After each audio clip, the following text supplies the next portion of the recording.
Bismillahirrahmanirrahim. Assalamualaikum warahmatullahi wabarakatuh. Tuan-tuan dan puan-puan yang dirahmati Allah Subhanahu wa taala. Hari ini kita ada seorang sahabat yang sangat inspirasi bagi kita, seorang sahabat mualaf. Nama dia, kita akan jumpa dia sekejap lagi di PPR Lembah Subang. Dia seorang mualaf dan kita nak tahu cerita dia, bagaimana dia mengenal Islam dan sebagainya.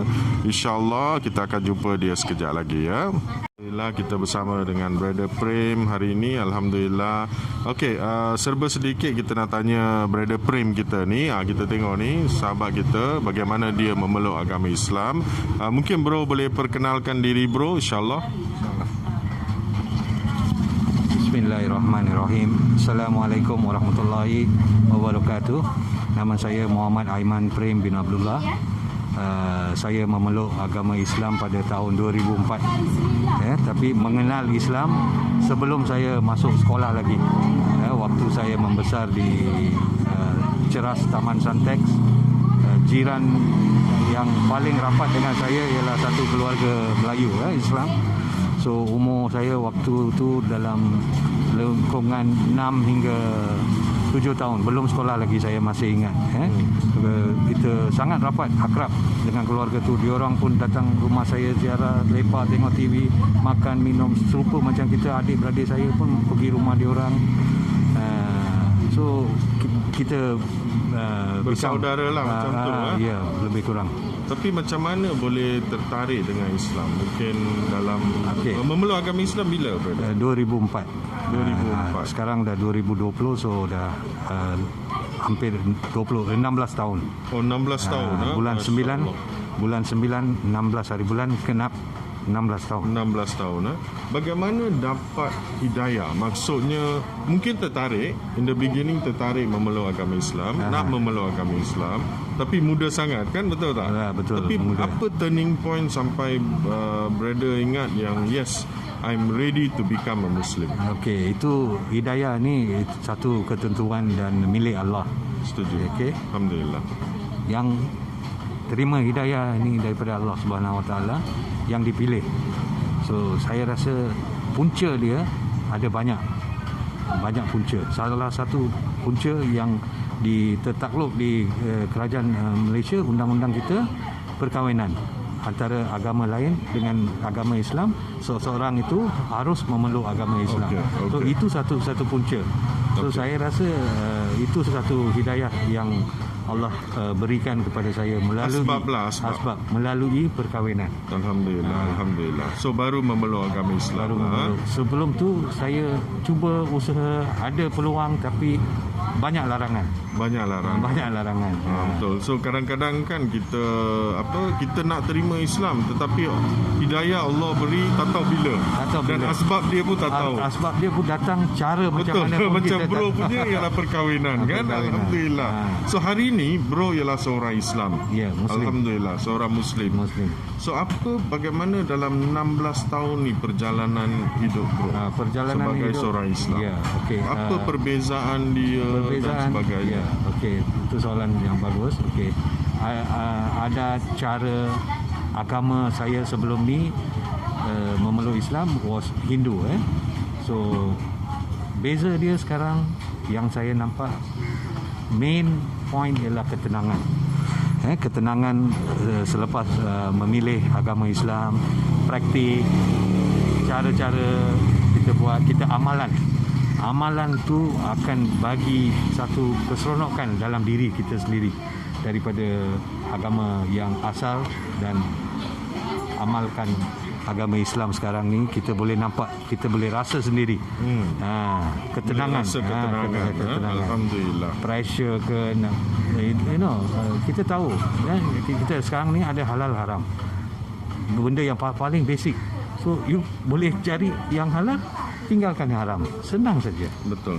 Sebelum ni kita tak ada apa bantai, semua pun bantai. Masya-Allah. Tapi bro, untuk walaupun dah 16 tahun memeluk agama Islam, 16 tahun memeluk agama Islam, tetapi apa yang menjadi detik ataupun bagaimana terus adakah lepas memeluk agama Islam terus beramal ataupun belajar ataupun bagaimana terus betul-betul tauhidkan Allah.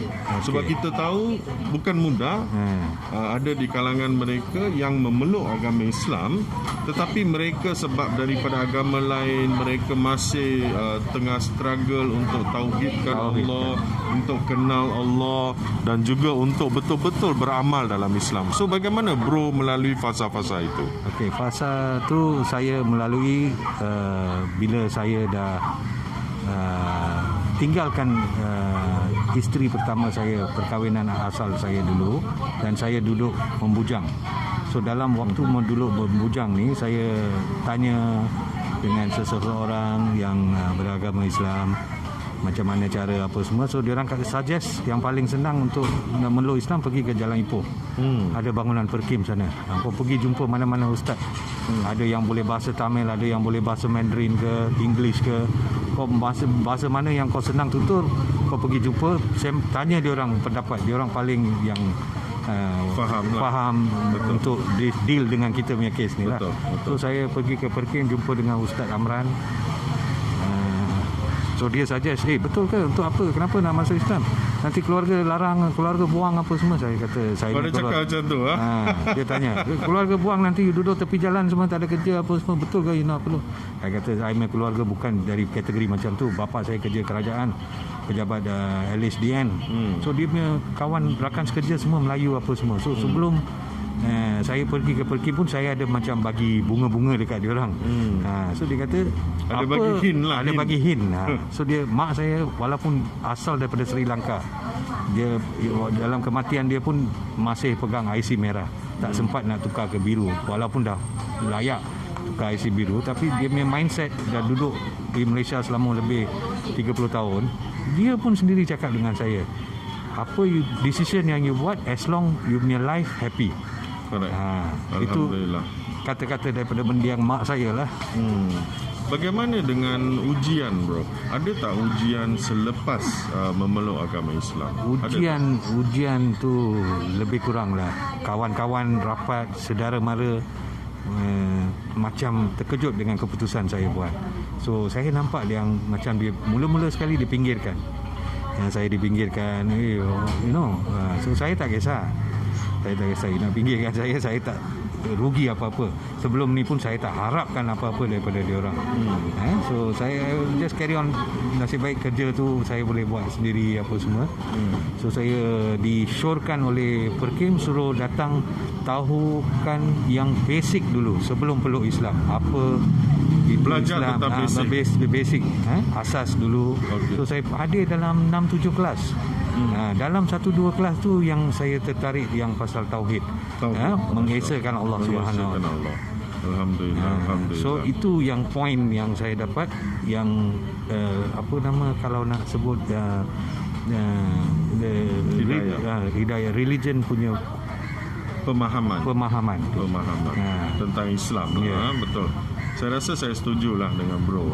Kadang-kadang kita pun ramai daripada mereka memeluk agama Islam sampai sekarang, mungkin ada di kalangan mereka masih tidak kenal siapa itu Tuhan. Ya, ini yang isu yang paling utama ya. Okey bro, sekarang ni kita nak tahu apa bro buat sebenarnya. Macam sekarang ni bro, kita baru tahu kenal bro tahun lepas dan tahun ni ya, alhamdulillah. Dan untuk pengetahuan tuan-tuan dan puan-puan, sahabat kita ni ialah menjadi inspirasi kepada saya, kepada ramai lagi di PPR Lembah Subang, di mana dia dengan isteri dia ialah support team kita yang menjaga dan membimbing mualaf-mualaf di sini, dan mereka teruskan dah beberapa tahun mereka buat. Alhamdulillah tahun ni mereka membantu untuk cari mereka-mereka yang susah, mengedarkan barangan untuk berbuka dan sebagainya di PPR Lembah Subang ya. So bro, bagaimana sampai bro nak betul-betul terlibat dalam kerja-kerja amal? Bagaimana? Apa yang tertarik sangat untuk sampai ke betul-betul nak bantu orang? Masa dalam proses pengislaman apa semua, pergi hadiri kelas pemantapan akidah, So dalam masa sama disyorkan oleh ustaz yang mengadakan kelas untuk menjalani kursus dengan MAIS yang disediakan MAIS, pemantapan akidah asas, lepas tu lanjutan. Dalam kursus lanjutan kita ada buat program untuk dakwah secara publik di shopping komplek. Shopping komplek terus pergi approach non muslim, tanya dia orang, do you know what about Islam, what do you know the good side and the bad side of Islam. So itu kerja amal yang mula-mula saya ceburi menyampaikan Islam. Cuba macam mana penerimaan orang dekat shopping mall, tiba-tiba seorang yang tak kenal datang, stranger datang lepas tu tanya pula poin pasal Islam. Islam ni satu benda yang sensitif ya. So cara kita nak menyampaikan tu yang paling penting. Okey. Alhamdulillah. So sedikit sebanyak tuan-tuan dan puan-puan kita dapati daripada sahabat kita sedikit inspirasi, menjadi inspirasi kepada saya, kepada ramai lagi insya-Allah yang berada di PPR Lembah Subang yang pasti kenal sahabat kita.